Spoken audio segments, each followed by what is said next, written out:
Good morning, Rabotai. Welcome to Breakfast on the Class. Breakfast on the Class today is sponsored, and learning for this entire week is dedicated by the Daniel S. Loeb Torah Center, the Silver Donor, Shalom Hazan, loving memory, Lunishpatem, Shiri, Ariel, and Kfir Bibas, Hashem Yinkom Damam, and also for all the Jews who passed away, who were murdered, in cold blood.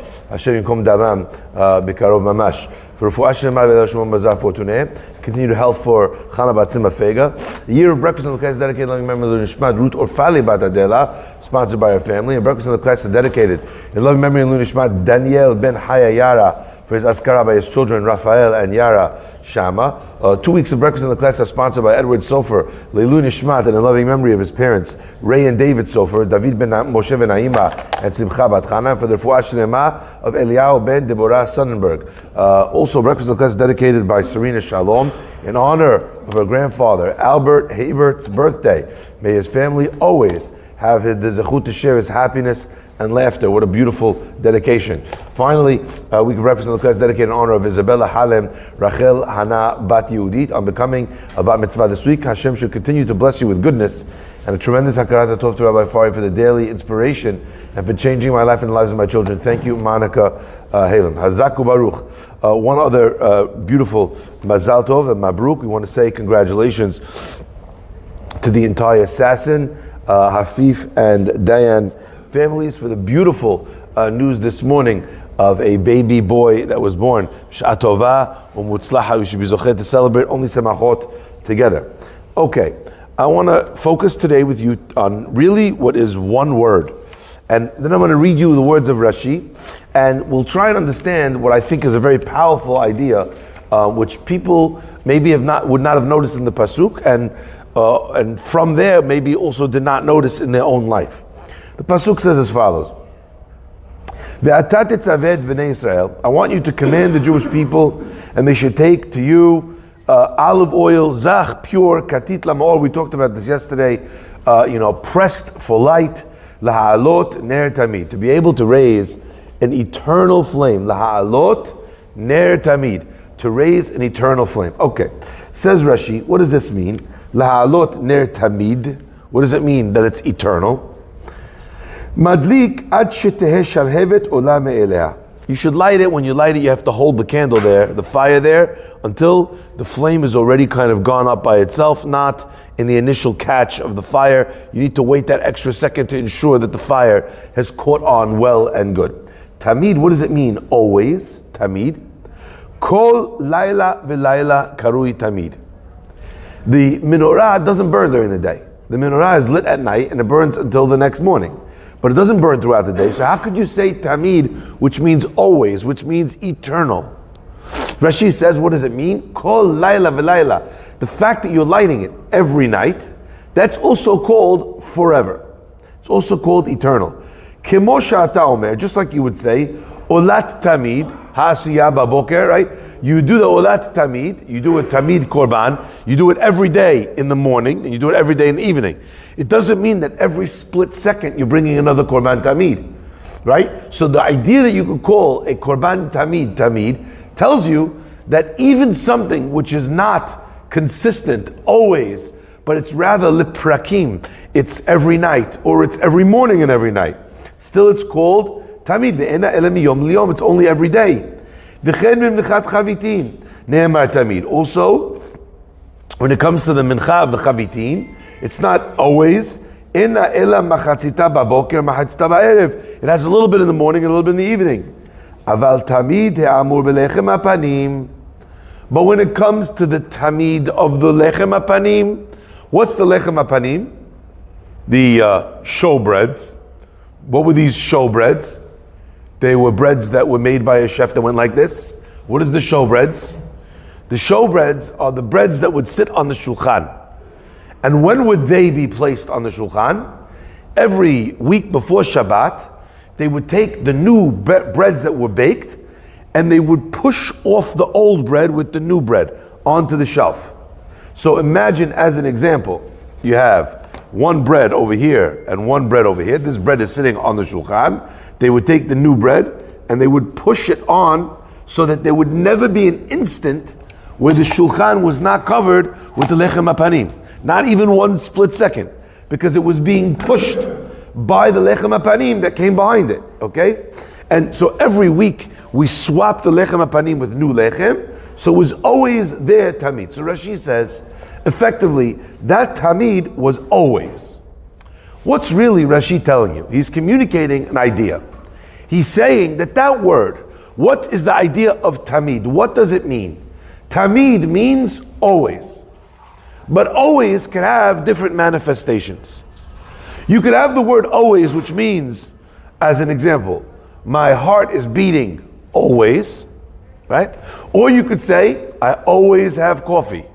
That doesn't mean that you're always having coffee. It means every day you have coffee. Or you could say, I always get my car, checked with inspection. How often is that? Every month or every year, right? I always change my oil. How often is the oil change? Right? It could be 3 months. It could be however many miles. But always would indicate consistency, not in time, but in the correct repetition, correct amount of repetitions. Now, why am I sharing this? This sounds like a very strange lesson.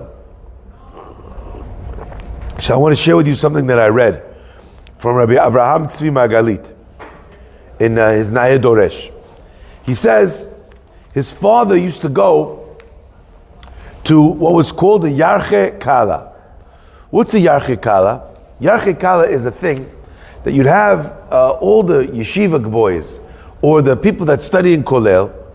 At a certain point in time, they would move on from that yeshiva, experience, and they would have to, as an example, maybe they would have to go to work, start to support their family. Or, as an example, they would have to, at some point in time, switch to a different kollel somewhere else. So Yarche Kala would be when everyone that studied together in the yeshiva would come back together for a few days, once a year, or however often it would be, and they would study with all of the rabbis, and the rabbis would give them a musar, and they would learn on the level that they were used to learning, etc., etc., etc. That was called Yarche Kala, okay? Now, one time, at the Yarche Kala in the Panovich Yeshiva, the Panovich Rav, whose name was Rav Kahanaman, walks in and he tells all of these people who have now are grocers, and they are hedge fund managers, and they're bankers, and they're lawyers, and they're doctors, and they're doing all sorts of other jobs.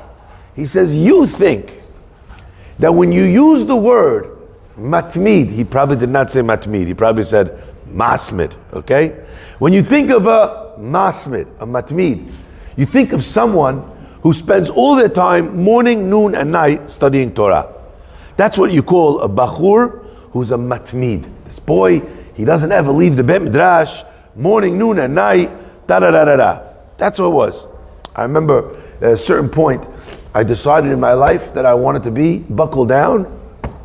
So I decided that from the morning until the night when I would, unless I had to, I wouldn't leave the Bet Midrash. Now, when that becomes your default state, so then what happens? Even if you need to put your head down, you don't go back to the dormitories and sleep for 2 hours. You put your head down like this for 10 minutes, you get your power nap, you wake up, you keep learning. So where are you? You're in a state of learning. Now there came a point where that was something that I decided I wanted to shift. I wanted to be more serious. So that became something that Ben Asdarim, I had a chavruta, fantastic guy way above my pay grade, who was willing to learn with me. His name was Menashe Gross. Fantastic, not only matmid, but a genius. Okay, so I had the privilege of being able to learn with him. So you spend some time, you learn with somebody, fantastic. But if you never leave the Bet Midrash, so you're always there. Now you have to go for the bathroom, you have to go for lunch, you have to go for breakfast, you have to go for dinner, right? You have to go to sleep at night. But my friends, your default state could become the state of the Bet Midrash. That's when you're a yeshiva boy, the rabbi explained to them. What happens now? You go to work. Now you've left the walls of the yeshiva. Now you're here and you have a job all day long. And when do you have time to learn? You have time to learn every morning. From the time the morning hits, you go to work, you're doing surgery, you're handling cases, you're dealing with you're a therapist and people coming around your house crying every night. Whatever you're doing, you might only have time to listen to breakfast and the class. Said the rabbi, But if you take your time of Torah seriously, and you never, for whatever reason, push it off. This is my time. This is dead time in my calendar. The only thing I'm doing in this time, every day, is studying breakfast in the class, is studying Gemara with Rabbi Abragimov before Shacharit, is studying Gemara after Shacharit with Rabbi Ariel Mizrahi, right? Whatever you're doing, but it's consistent, then that's a matmid too. Now I think what he's saying is really what Rashi is communicating. Rashi is telling us this word, always. I'm a person who studies Torah, always. I'm a person who does chesed, always. Really? Always? Always means once a day. Always means I have a commitment that this thing is not going to leave my life. But my friends, I want to share with you that every person here can be a ben Torah. Every person here could be a person who's always studying Torah. Always. Every person here could be a person that has yirat shamayim, always. What does that mean? Shiviti amonai lenegdi tamid. God is in front of me, always. What does that mean? Does that mean that when you're in the bathroom, you're thinking about Hashem? That's what that means, always? Tamid is not about an uninterrupted chain of something. Tamid means that the priority of my life is this. And if I don't have to go to work today, because today is Sunday, okay, what's my default? Is it sleeping? Or does Sunday mean that we have a chance to learn? I have a Gemara class, it's on Tuesdays and Thursday evenings. But on Sunday, it's on Sunday morning. So as soon as we finish breakfast in the class after the minyan, we go upstairs. 10:15 we start, we go from 10:15 to 11. You know what it means? That on your day off, you start your day, you start the week with words of Torah. What are you saying? You're saying that I have two things in my life. All the things I need to do to sustain my life, and the things that actually are my life. Is your work your life? I hope not. Your work is functional. It drives what is important in your life. Your family is your life. Your spirituality is your life. This helps you live. This is why you're alive. We can never mix those two things up. The Mishnah in Avot says, Aseh Toratcha Keva Umelachtecha Arai. Make your Torah set and your work temporary. Let me be clear. This does not mean that a person only has to learn more hours than they are working. Many people who have a job that's not a possibility. You're working a 9 to 5 doing the grind. You don't have that many hours to match that in the day. Let's say that's a person's reality. My friends, in order for your Torah to be keva, set, in order for your Torah to be tamid, it doesn't need to be more hours than your work. But you consider your work something which is temporary, something which I need to do. But the reason why I need to do it is for the things that are really important. That's kavua, that's set. Is that clear? The 5 minutes of Torah might be more important to you, more essential to you, to your life, to your thoughts, to the way you live. And by the way, I want to give an example about how a person could spend those 25 minutes or those 30 minutes listening to this class or whatever class you go to. I want to share with you a story that seems to have no connection to this. One of my favorite stories about Rabbi Aryeh Levine. There was a chaplain of a hospital. He's walking around the hospital, going from door to door, visiting all the patients. That's his job. His job is to visit with the patients, to sit with them. If God forbid they need vidui, if God forbid they need encouragement, he's there for them. Beautiful. Anyway, one day, he sees Rabbi Farhi Levine walking through the halls of the hospital. He goes running up to him. He says, "Is your father here, Rabbi?" He says, "Yeah, he's here. He's visiting the patients." He says, "I have to ask you a question. I don't understand. I'm here in the hospital, it's my job. Your father comes, not his job. I could spend an hour with a patient. When I get up to leave, what does the patient say to me? You're leaving already? Oh, you're just going on your rounds. You don't really care about me. No matter how long I spend with them, they want more time. And they're upset that I left. And whatever I do, it's not enough. He says, but your father comes in and he spends a very short amount of time, and when he leaves, all the patients have a big smile on their face. What is he doing right that I'm doing wrong? Rabbi Farhi tells him, he says, come, let's watch. He goes to the next room, the rabbi walks into the next person. The son looks at his watch, it's exactly 9 o'clock a.m. on the dot. How long is the rabbi in there? 2 minutes. 9:02, the rabbi leaves. He says, look at the patient's face. He looks, big smile. He says, I don't understand. He was in there for 2 minutes. And the rabbi said something. You know when somebody says something that is just utter genius? It takes a minute to wrap your head around it, but it's just genius. He says, you're right. He was only in there for 2 minutes. But for those 2 minutes, he had all the time in the world. He was only in there for 2 minutes, but for those 2 minutes, he had all the time in the world.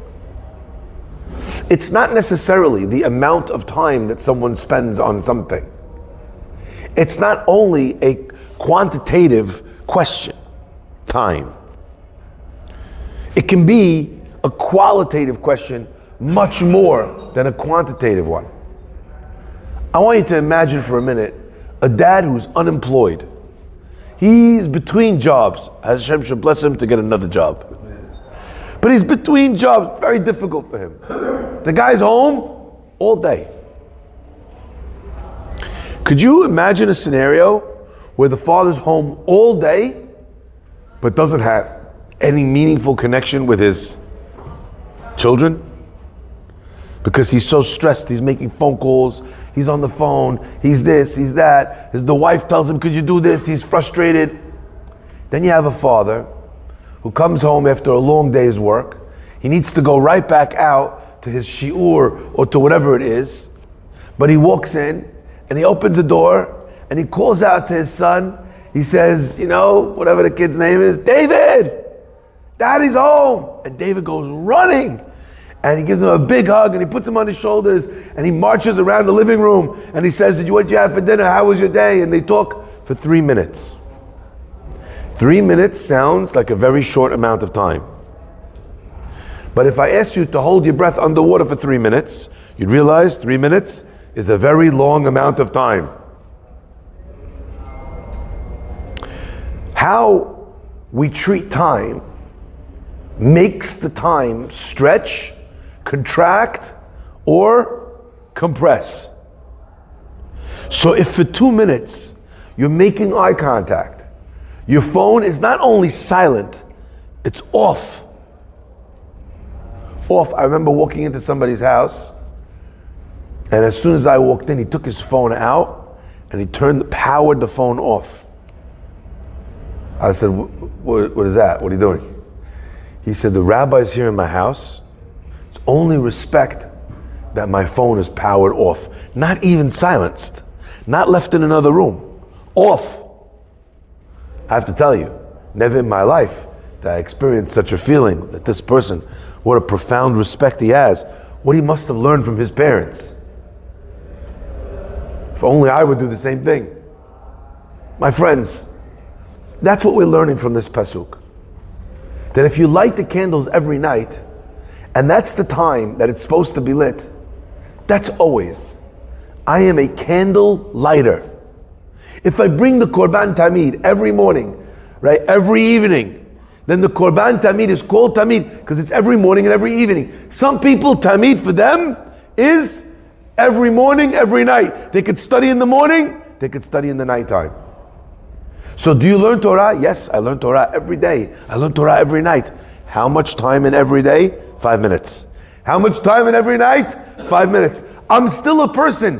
Vihigita bo yomam v'alayla. I could put a sticker on my chest that says, I study Torah every day and every night. Anyone here want that said about them? You study Torah every day, every night? 5 minutes. Beautiful. But do you think of yourself as a person who never misses a day, who never misses a night for 5 minutes? I think this is a beautiful thing. And that's what we're learning from the Pasuk over here. But then it goes further. Because the lighting of these candles is not even every day and every night. It's only every night. That's also Tamid. My friends, everybody needs a little bit of Tamid in their life. Tamid of what? Tamid of Torah. Tamid of what? Tamid of tefillah, of talking to Hashem. It can never be a day that goes by. Now some people tell me, listen, Rabbi, I prayed Shachrit, Mincha, Arbit. I said, you might have prayed Shachrit, Mincha, Arbit. I'm still not convinced you talked to Hashem at all. You read a lot of words from a book. And you mentioned His name many times. But at any point during the tefillah, did you feel, I, a human being, am communicating through the vast reaches of space. I am talking to Hashem. What a simple idea. It could transform all your prayers. And it literally is what prayer is. I tell people, before you spend time with your kids, just think to yourself, I'm spending time with my kids. It's a different item. Why? Because the way we spend time makes time contract or compress.